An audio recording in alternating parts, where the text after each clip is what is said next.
There was 2 blockades down the road to my left, which I believe is Bishopsgate Road.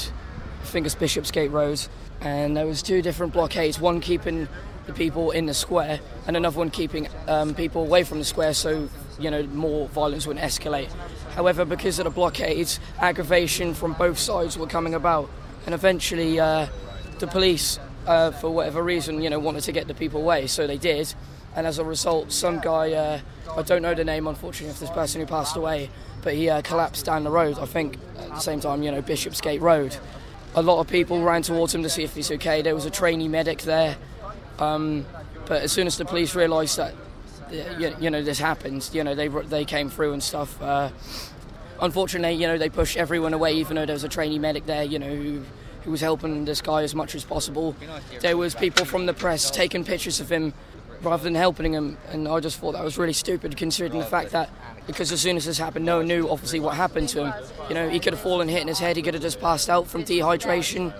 We didn't know. It kind of looked like he might have soiled himself, which kind of made me think maybe he was just really drunk.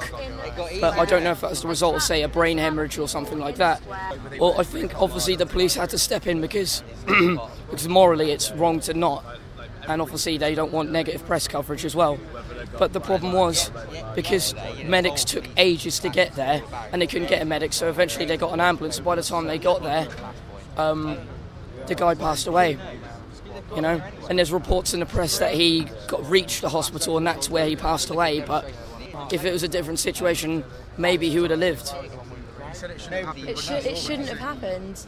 He should still be alive, I mean, they shouldn't have got dogs out on us, It was nice and peaceful until they blocked us in.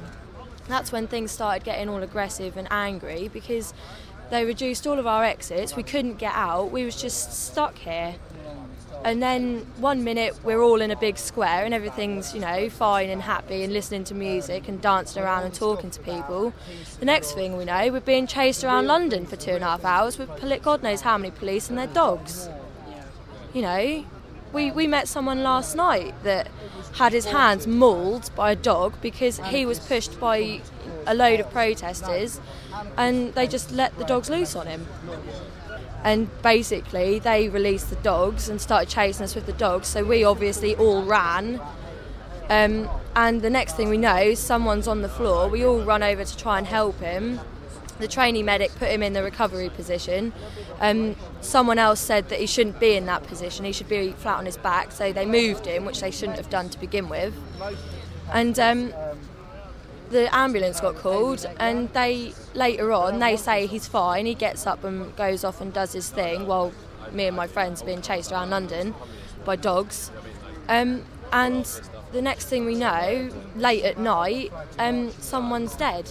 Someone got arrested, and the officer dragged him away, and another officer opened the car door onto his head. And we heard, that was like about 100 yards, 150 yards away, and we heard the bang on his head. It didn't sound pleasant at all. If someone's on the street lying there, people should work together to get this guy back to health, rather than go, no, that's our job, no, that's our job. Instead of working, we've got to work together.